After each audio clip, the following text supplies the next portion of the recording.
그 형제들이 명절에 올라간 후에 자기도 올라가시되 나타내지 않고 은밀히 가시니라.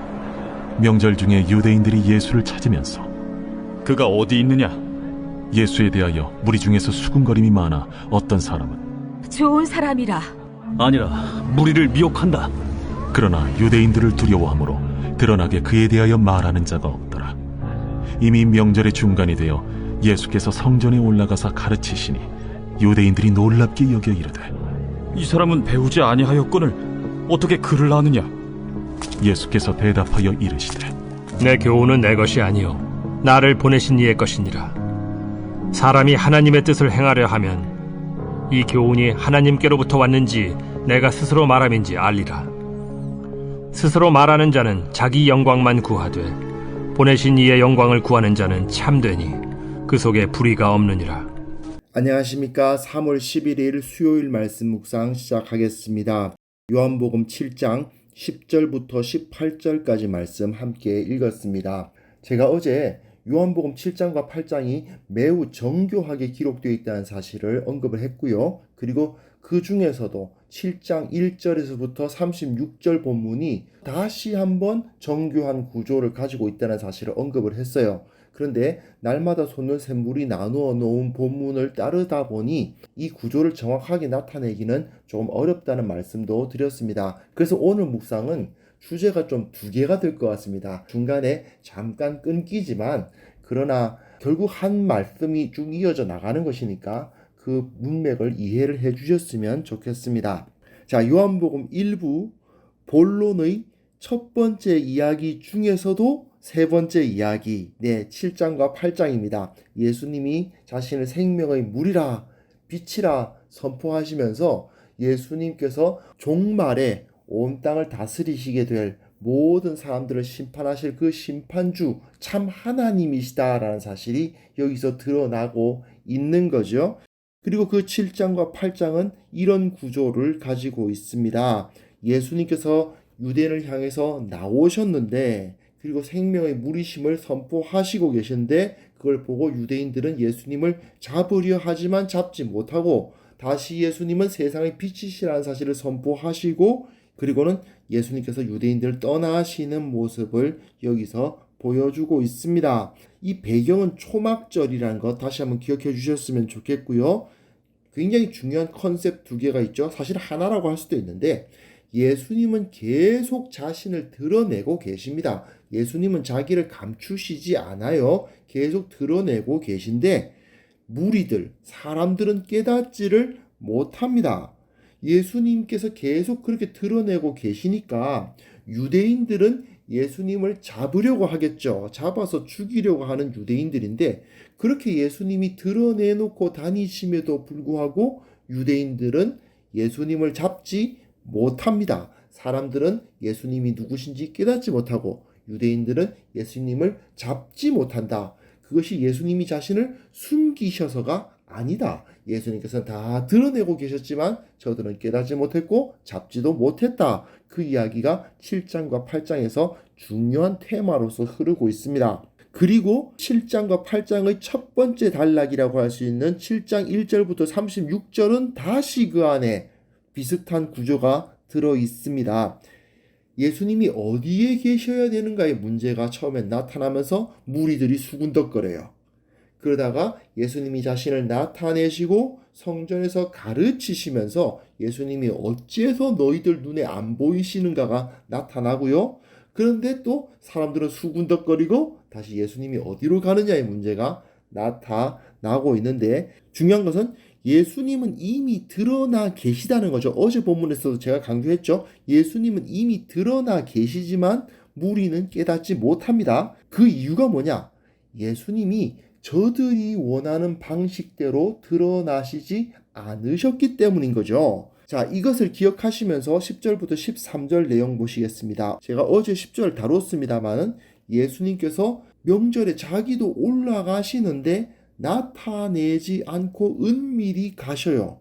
그러니까 명절 중에 유대인들이 그가 어디 있느냐고 찾고 있고 또 무리들이 수군거리고 있는데 유대인들을 두려워함으로 인해서 드러나게 그에 대해서 말하는 자가 없었다라고 되어 있어요. 나타남과 은밀함 그리고 수군거림과 드러남 이런 것들이 계속 대조를 이루고 있죠.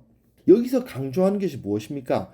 예수님은요 자신을 나타내지 않고 은밀히 예루살렘으로 가셨지만 그건 자기를 숨기려고 하시는 것이 아니었다는 것이 중요합니다. 그냥 예수님은 많은 순례객들 중 한 명으로 그냥 가셨어요. 자기를 나타내려고 열심히 장치를 꾸미지 않고 일반적인 경건한 유대인으로서 명절에 예루살렘의 순례객으로 가신 겁니다. 그리고 또 한 가지 중요한 것이 여기 있죠. 그렇게 자기 자신을 막 드러내려고 노력 안 하셨음에도 불구하고 이미 예수님은 유대인들에게 잘 알려져 계셨습니다. 그게 중요한 거죠. 유대인이라는 표현이 어떤 표현인지는 다시 한번 기억해 주시기 바랍니다.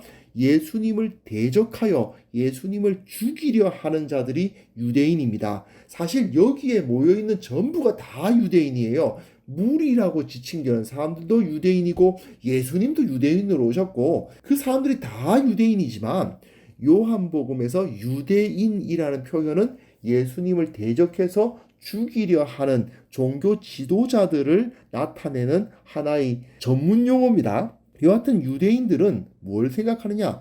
예수님이 나타나셔서 자기 세력을 결집하려고 할 거라고 예상을 하고 있어요. 그자가 그런 식으로 행동을 하면 우리가 가서 잡자 이러고 있는 겁니다. 무리들은 수군거리고 있습니다. 수군거린다는 것은 믿음이 없다는 것이죠. 하나님을 온전히 믿지 않는 자들입니다. 그러면서 그가 맞다 그러다 설왕설래만 하고 있는 상황인 겁니다. 그런데 이들은 유대인들 즉 종교 지도자들을 두려워했기 때문에 드러내서 이야기하고 있지 않습니다.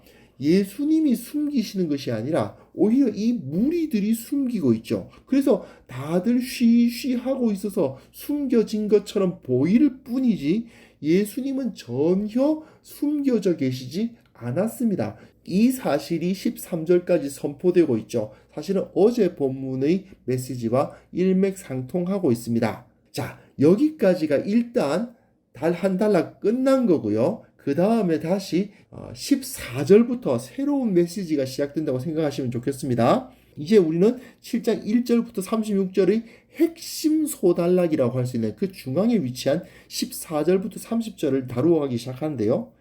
유대인들과 무리들이 예수님이 드러나지 않고 은밀히 행하신다고 느끼는 이유가 뭐냐? 그걸 드러내는 거예요. 그 이유는 예수님이 자신을 감추셔서가 아니라 그 유대인들과 무리들이 하나님께는 관심이 없고 사람에게만 관심을 가지기 때문이다.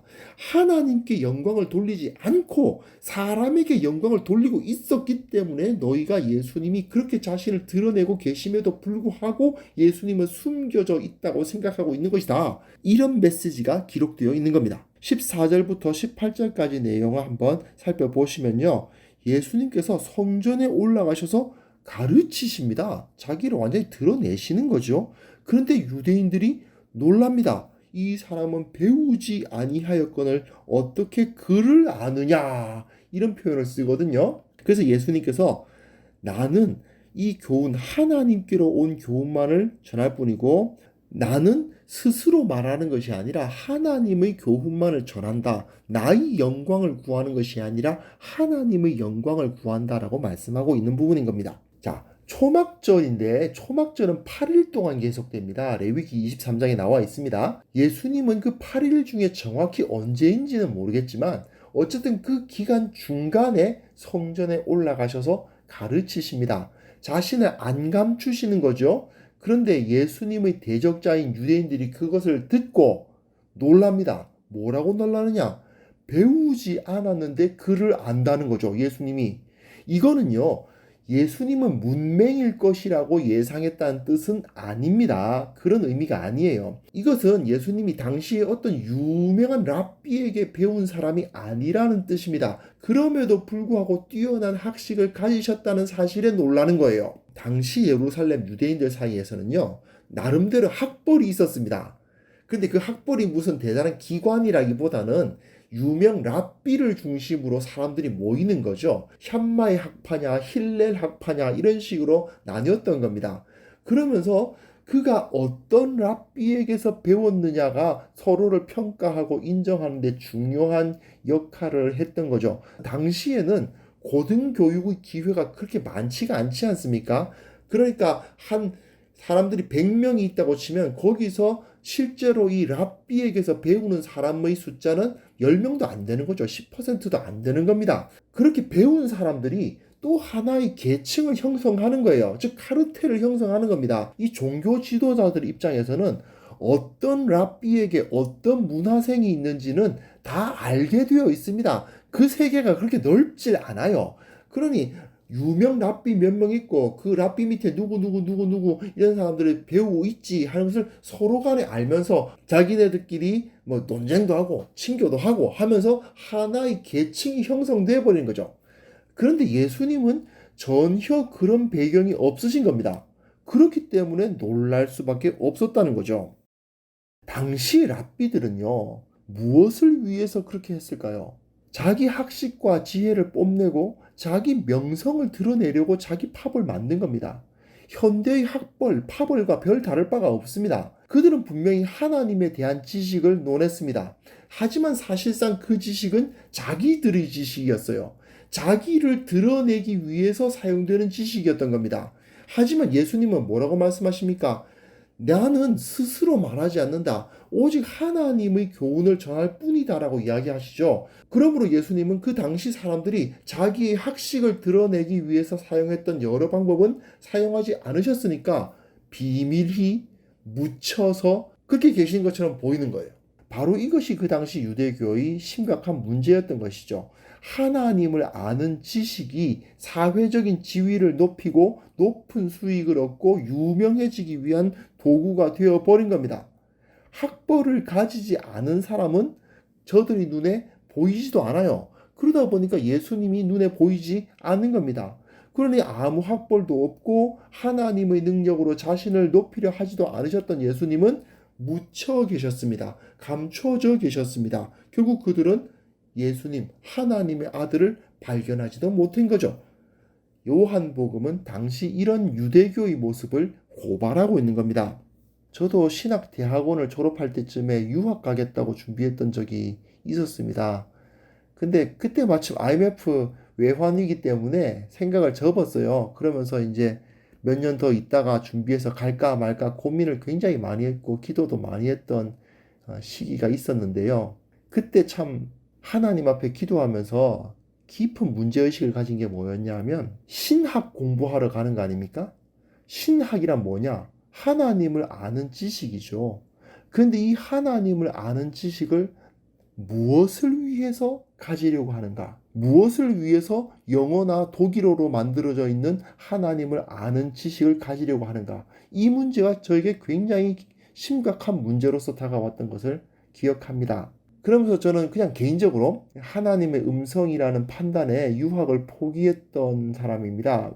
왜냐하면 제 마음속 깊은 곳에 해외 유학을 했다는 학벌을 갖고 싶어 했던 것을 깨닫게 된 거니까요. 학벌을 가지고 다른 사람들로부터 존경과 박수를 받고 싶어 하는 저 자신을 발견했기 때문에 주님의 몸된 교회를 섬기는 것이 나에게 있어서 가장 소중한 일이다. 그렇게 판단하고 포기를 했습니다.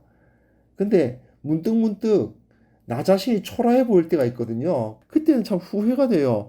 내가 그때 유학을 갔었어야 되는데 지금 내가 왜 이러고 있을까 뭐 그런 생각을 할 때도 있습니다. 물론 유학 가셨던 분들이 다 뭐 잘 되시고 그런 건 아닌 건 맞는데요.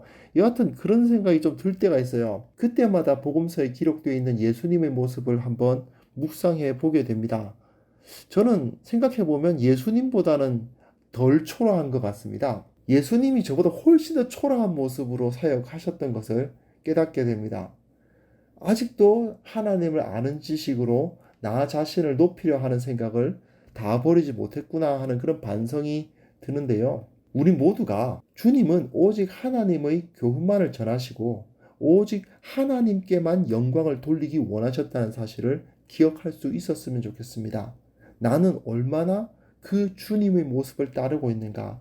나는 얼마나 주님을 닮아가고 있는지 오직 하나님께 영광, 오직 하나님의 말씀만을 전하자 이런 태도를 얼마나 가졌는지 다시 한번 돌이켜보고 반성하고 바로잡을 수 있기를 바랍니다. 하나님 아버지, 우리의 삶이 주님께 영광 돌리는 것이 되게 하여 주옵소서.